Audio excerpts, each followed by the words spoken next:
Hello बच्चों, तो स्वागत है आपका पैराडाइज कोचिंग इंस्टीट्यूट में। एक वह जगह जहां आपको बहुत सारी चीजें पढ़ने, सीखने और समझने को मिलेंगी।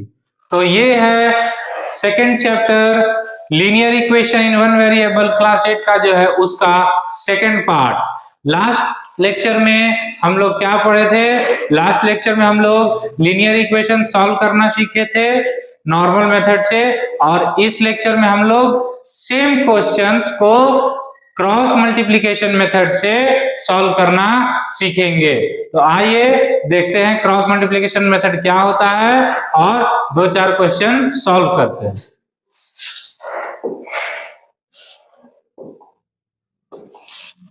सबसे पहले हम लोग देख लेते हैं क्रॉस मल्टीप्लिकेशन क्या होता है, method.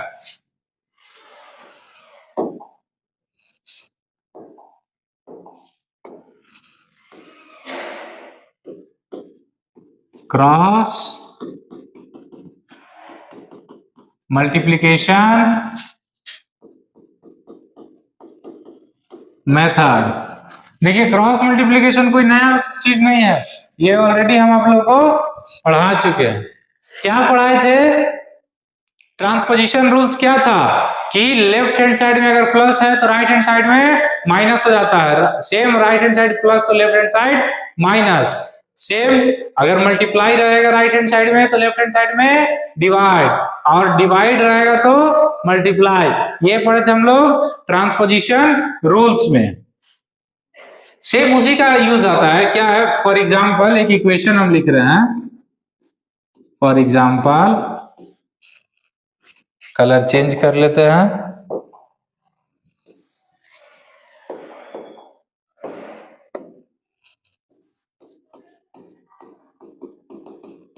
For example ax plus b upon c x plus d is equal to k upon m. एक रैंडम इक्वेशन है, ठीक है। अब ये देखिए, ये आप समझ रहे होंगे सर इसमें तो वेरिएबल्स बहुत सारा है, तो लिख देते हैं। नहीं, here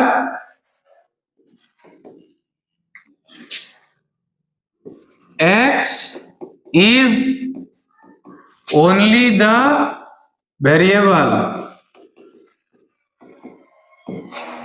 यहां पर इस इक्वेशन में सिर्फ और सिर्फ x ही एक वेरिएबल है, बाकी सारा a, b, c, d, k and m are constants.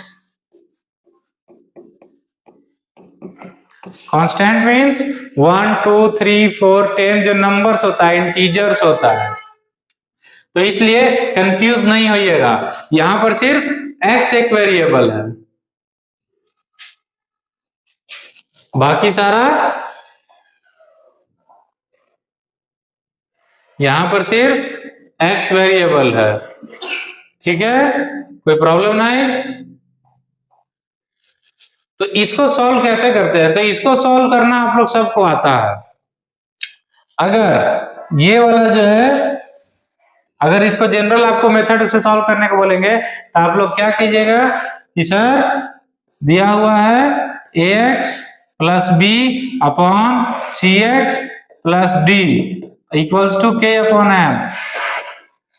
तो आप क्या कीजिएगा, इसको पहले एक वन लाइन इक्वेशन में लाने के लिए आप क्या कीजिएगा कि सर बोलिएगा कि सर इधर m डिवाइड में है, बोलिएगा सर m इधर डिवाइड में है, तो m इधर मल्टीप्लाई में आ जाएगा, कोई प्रॉब्लम नहीं। और सी एक्स प्लस डी या डिनोमिनेटर डिवाइड में है तो इसको इधर मल्टीप्लाई में आ जाएगा। ठीक है, तो वही करेंगे हम लोग। क्या करेंगे, m इधर मल्टीप्लाई में चला गया ax प्लस बी, और इधर k के साथ ये पूरा डिनोमिनेटर जो था इधर डिवाइड में c into x plus D. और अब इसको ब्रैकेट खोलेंगे, सॉल्व करेंगे, फिर x के साथ जितना भी है उसको लेफ्ट हैंड साइड में रखेंगे, क्योंकि बोले थे जो निकालना है उसको लेफ्ट हैंड साइड, बाकी रिमेनिंग सारा राइट हैंड साइड। तो x वाले को लेफ्ट हैंड साइड रखेंगे, बाकी सारा राइट हैंड साइड, और ये क्वेश्चन सॉल्व हो जाएगा। तो इसी का बस एक मेथड हम लोग बोल देते हैं इसको क्रॉस मल्टीप्लिकेशन मेथड। करना सिर्फ यही है, बस नाम चेंज हो गया है। क्या करना है इसी स्लाइड में आप लोगों को बता देते हैं।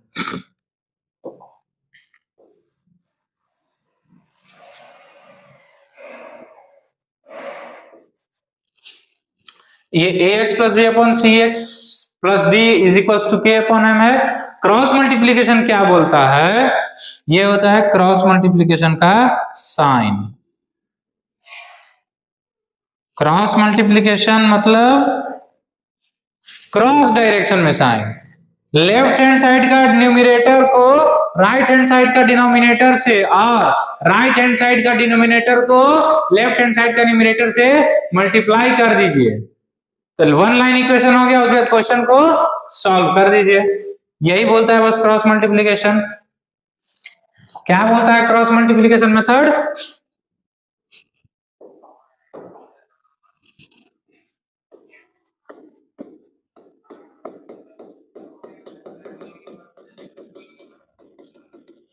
क्रॉस मल्टीप्लीकेशन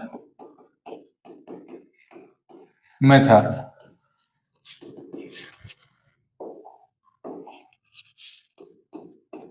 It states नहीं, क्रॉस मल्टीप्लीकेशन क्या बोलता है, सॉल्व करने का मेथड है लेफ्ट हैंड साइड के डिनोमिनेटर को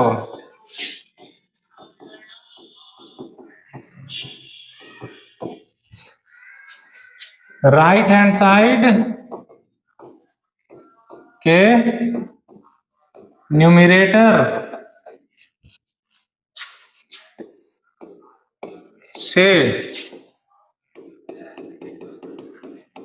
मल्टीप्लाई करना है। देखिए हिंदी और इंग्लिश में मिला के लिख रहे हैं ताकि आप लोग को समझने में आसानी हो, कोई प्रॉब्लम नहीं हो। क्या बोला, लेफ्ट हैंड साइड के डिनोमिनेटर को राइट हैंड साइड के न्यूमरेटर से मल्टीप्लाई करना है और सेम राइट हैंड साइड के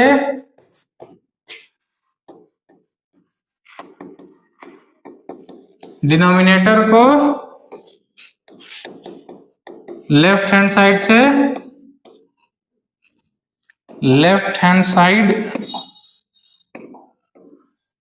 के राइट हैंड साइड के डिनोमिनेटर को लेफ्ट हैंड साइड के न्यूमरेटर से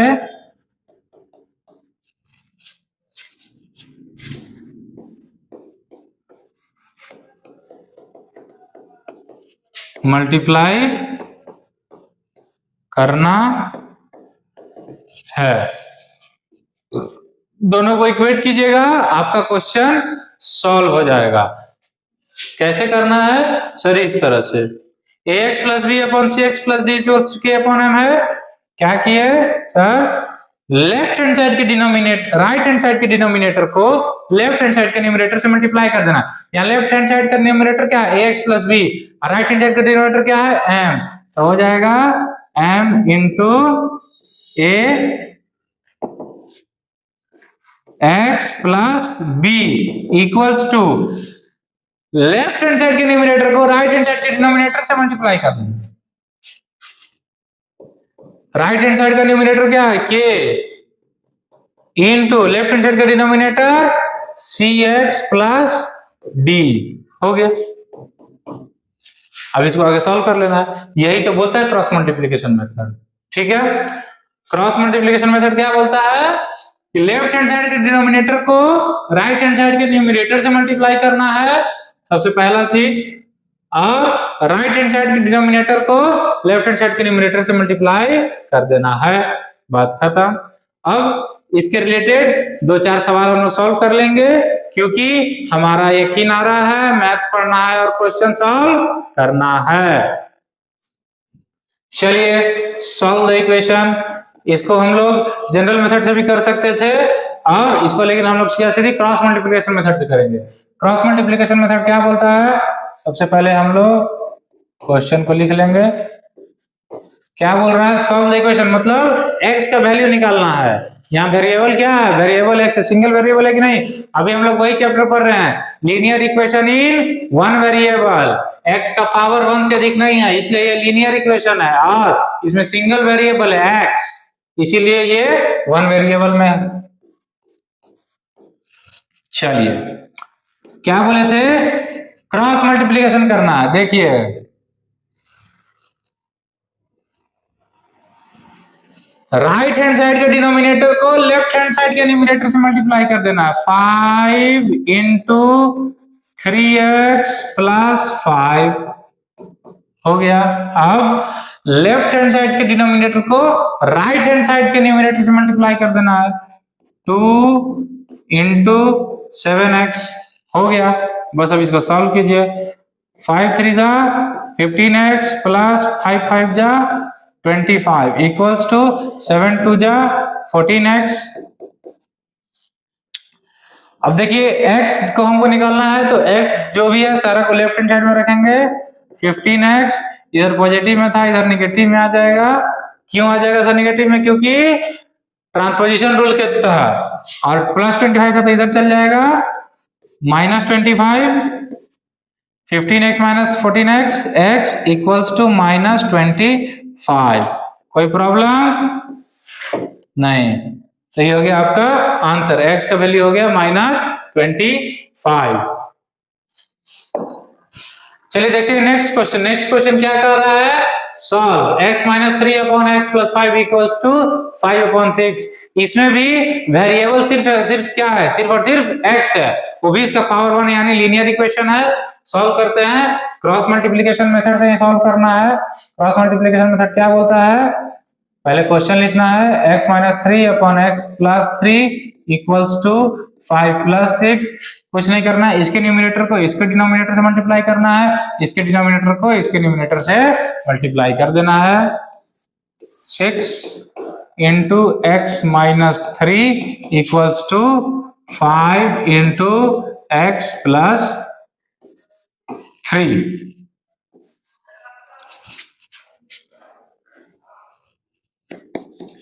6x minus 6 3 जा 18 and 5x plus 5 3 जा 15। जो निकालना है उसको लेफ्ट हैंड साइड में रखेंगे। 6x minus 5x equals to 15 plus 18। 6x minus 5x क्या होगा, 6x माइनस 5x x, और 15 प्लस 18 33। हमारा आंसर आ गया। कोई प्रॉब्लम, कोई प्रॉब्लम नहीं। क्या किए सर, लेफ्ट हैंड साइड के डिनोमिनेटर को राइट हैंड साइड के न्यूमरेटर से मल्टीप्लाई कर दिए, और राइट हैंड साइड के डिनोमिनेटर को लेफ्ट हैंड साइड के न्यूमरेटर से मल्टीप्लाई कर दिए। आंसर निकालना था हमको x का वैल्यू, x का वैल्यू 33 हो गया। अब देखते हैं अगला क्वेश्चन। इस क्वेश्चन को पॉज कीजिए, खुद से ट्राई कीजिए, फिर हम बना रहे हैं, मैच कर लीजिए। z plus 9 upon 3 times z plus 5 equals to minus 2। Right hand side में डिनोमिनेटर क्या है, राइट हैंड साइड में न्यूमरेटर तो सर माइनस 2, डिनोमिनेटर तो कुछ नहीं है, कुछ नहीं है, जो बोलेगा वो पिटाएगा। कुछ नहीं कैसे है, यहाँ 1 है, तो इधर हो जाएगा 1 से मल्टीप्लाई z प्लस 9, इधर हो जाएगा माइनस 2 से मल्टीप्लाई। माइनस 2 से मल्टीप्लाई क्या होगा, इसको इधर ही पहले सॉल्व कर देता कि सिंगल ब्रैकेट है। ये क्या हो जाएगा, 3 इंटू जेड, 3z प्लस 5 3 15, इधर आ जाएगा 3z प्लस 15। कोई प्रॉब्लम, कोई प्रॉब्लम नहीं। इधर हो गया z plus 9 is equal to sir minus 3 2 जा 6z माइनस 15 2 जा 30। z प्लस 6z, क्योंकि z निकालना था, तो जो निकालना था उसको लेफ्ट हैंड साइड, बाकी रिमेनिंग को राइट हैंड साइड। इधर हो गया 7z equals to minus 39, then z equals to minus 39 upon 7। ये हो गया आप लोग का सॉल्व। z का वैल्यू निकालना था, z का वैल्यू क्या हो गया, माइनस 39 अपॉन 7। अब देखते हैं दूसरा सवाल। ये सवाल बहुत इजी है। अगर आपको किसी को डर रहे हैं तो हम बोल रहे हैं मैथ्स से डरना नहीं है।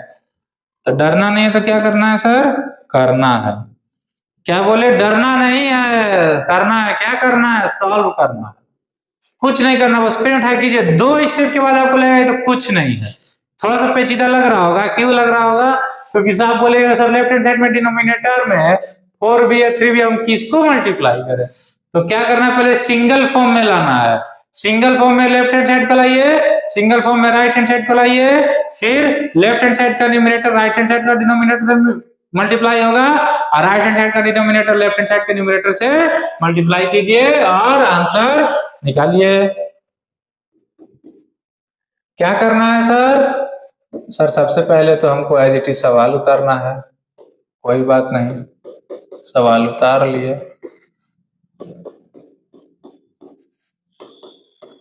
ठीक है, अब इसको सिंगल फॉर्म में क्या करने के लिए करना है? कुछ नहीं करना है, नीचे एलसीएम ले लेना है।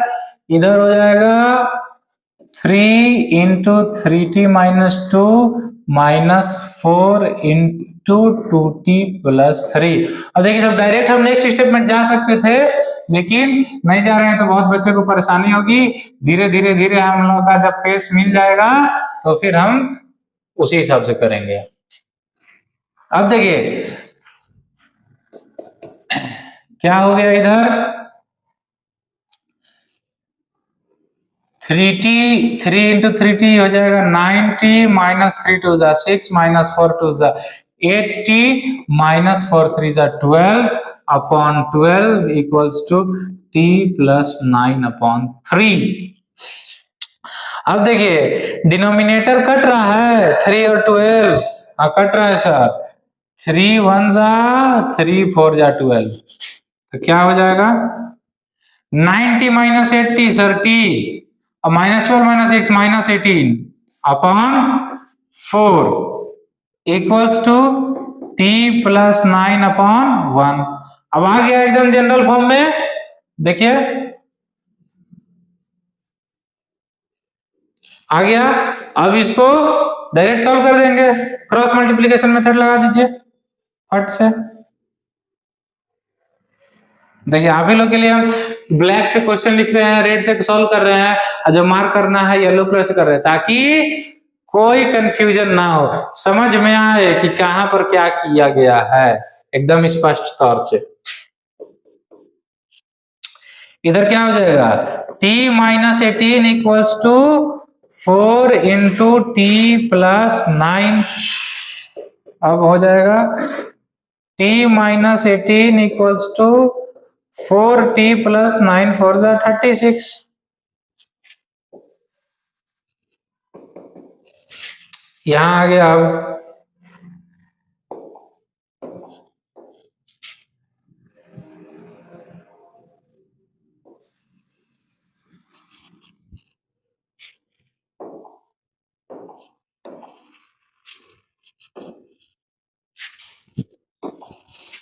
चलिए ठीक है, कोई प्रॉब्लम नहीं। t minus 18 equal to 4t plus 36। t वाले सबको एक साथ कर देंगे, t minus 4t is equals to 36 plus 18। इधर क्या हो जाएगा t minus 4t means minus 3t, और इधर 36 plus 18 that is nothing but 54। t का वैल्यू क्या हो जाएगा 54 अपॉन माइनस 3 से के टेबल में कट रहा है। हाँ सर 3 के टेबल में 18 जा में आ रहा है, देयरफॉर t का वैल्यू हो जाएगा माइनस 18। अब ये कोई नहीं पूछेगा हमसे कि सर माइनस 3t बराबर 54 था, तो t बराबर 54 और माइनस 3 आया, तो आंसर 18 बाई माइनस 1 आना चाहिए। ये कोई नहीं बोलेगा कि सर आंसर 18 बाई माइनस 1 आना चाहिए।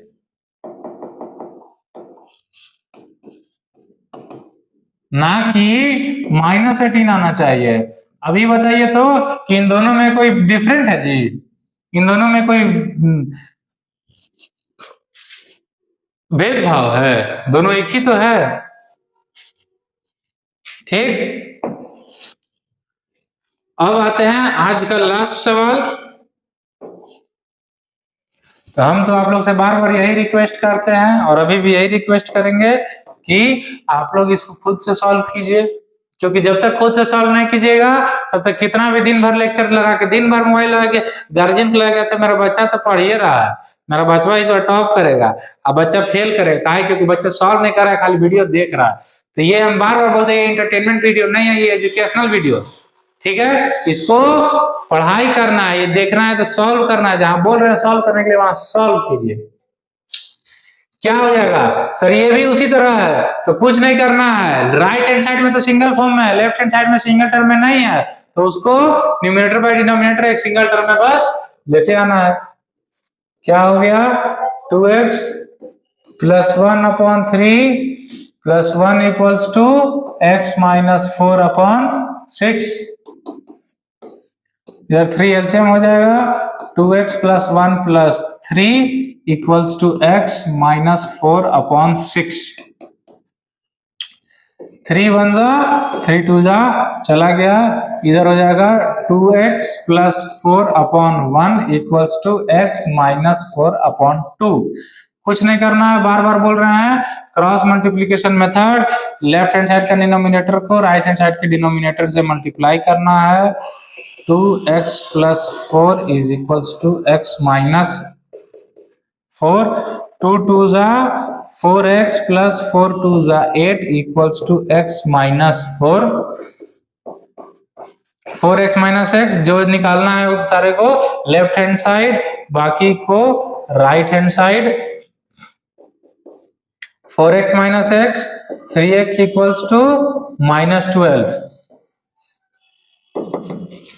देखिए क्या आ गया, 3x equals to minus 12, then x equals to 3 multiply में था, उधर जाके डिवाइड हो जाएगा और 3 से 4 बार में कट गया, तो x का वैल्यू आ गया -4। यहां तक किसी को कोई प्रॉब्लम है तो बोलिए। कोई प्रॉब्लम नहीं है सर। तो अब क्या करना है, 2-4 सवाल खुद से बनाना है और उसके बाद अगर कोई प्रॉब्लम हो उस क्वेश्चन का आप स्नैप उठाइए, कमेंट में डाल दीजिए या फिर क्वेश्चन टाइप करके डालिए, जैसे भी हम तक पहुंचाना है पहुंचा दीजिए। हमारा मेल आईडी भी दिया हुआ है, आप उस पर मेल भी कर सकते हैं उस क्वेश्चन को और आपको विद इन 24 आवर्स उसका सॉल्यूशन मिल जाएगा।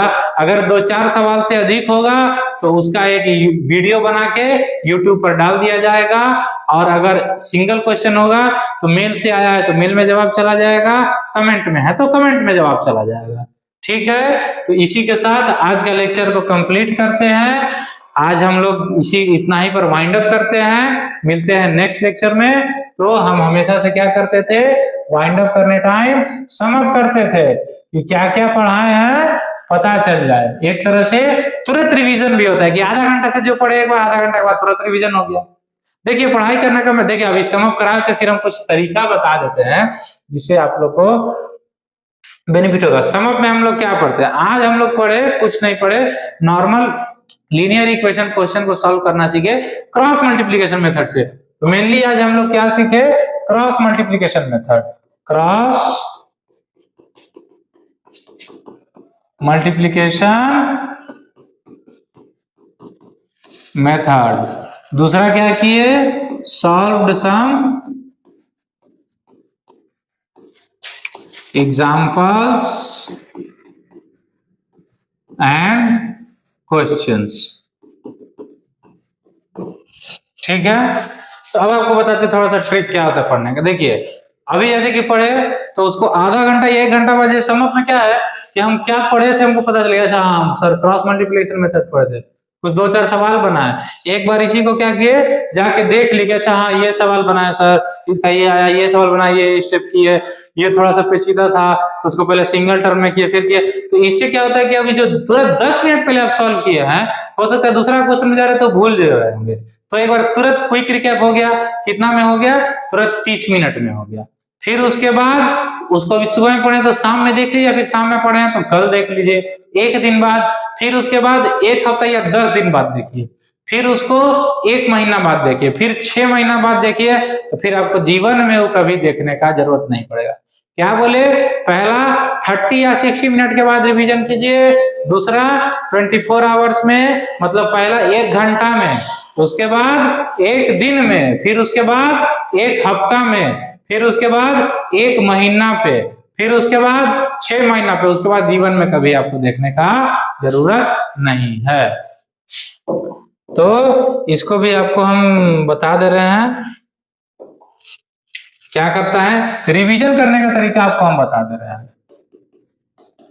Revision methods. रिवीजन मेथड में पहला मेथड क्या करना है सर, फर्स्ट रिवीजन हमको कब करना है, first revision within 1 hour, एकदम ताजा ताजा तुरंत। सेकेंड रिवीजन, सेकेंड रिवीजन कब करना है सर, हमको 1 दिन पर। थर्ड रिवीजन, थर्ड रिवीजन कब करना है सर हमको, थर्ड रिवीजन करना है सर 1 वीक पर। फोर्थ रिवीजन, फोर्थ रिवीजन कब करना है, फोर्थ रिवीजन करना है 1 मंथ पर। फिफ्थ रिवीजन, फिफ्थ रिवीजन कब करना है हमको, 6 मंथ पर। और सिक्स्थ रिवीजन जो आखिरी होता है एग्जाम देने टाइम, 1 ईयर। इस तरह से कोई स्टूडेंट पढ़ के चले, हम एकदम गारंटी से कर रहे हैं, उसको 100 में 100 लाने से कोई नहीं रोक सकता, एकदम कंफर्म है। ये 6 रिवीजन आपको जरूरत है। पहला, एकदम पढ़े और 1 घंटा बाद रिवीजन होना चाहिए। दूसरा, 1 दिन पर। तीसरा, 1 हफ्ता पर। चौथा रिवीजन 1 महीना पर। पांचवा, 6 महीना पर। और सबसे अंतिम 1 साल पर। उसके बाद आपका पढ़ाई कंप्लीट। उसके बाद कभी रिवीजन करने का कोई जरूरत नहीं है। तो ठीक है, आज के लेक्चर को ये कंप्लीट करते हैं। आप लोग बहुत ध्यान से पढ़े, इस चीज के लिए बहुत बड़ा धन्यवाद। अगर समझ में आ रहा है तो कंटिन्यू कीजिएगा पढ़ाई, नहीं समझ में आ रहा है तो समझने का प्रयास कीजिएगा। उसके बाद भी नहीं समझ में आ रहा है, ऐसा हो नहीं सकता है कि नहीं समझ में आए, लेकिन आप कमेंट में बता सकते हैं, हम उस टॉपिक को फिर से बताएंगे। और बार बार बोल रहे हैं, consistency and repetition is the key to success. तो रिपीटेशन यही करना है, रिपीटेशन मीन्स रिविजन करना है। रिपीटेशन मीन बार बार, यही नहीं है कि बार बार बार बार बार बार वही वीडियो पढ़ लिए, वही वीडियो बार बार देखे। रिपीटेशन मीन्स रिवीजन, और मेथड यही है। तो ठीक है, थैंक यू, बाय। सबको स्वस्थ रहिए, खेलते रहिए, पढ़ते रहिए, खुश रहिए। मिलते हैं नेक्स्ट लेक्चर में नए टॉपिक और नए क्वेश्चंस के साथ। बाय।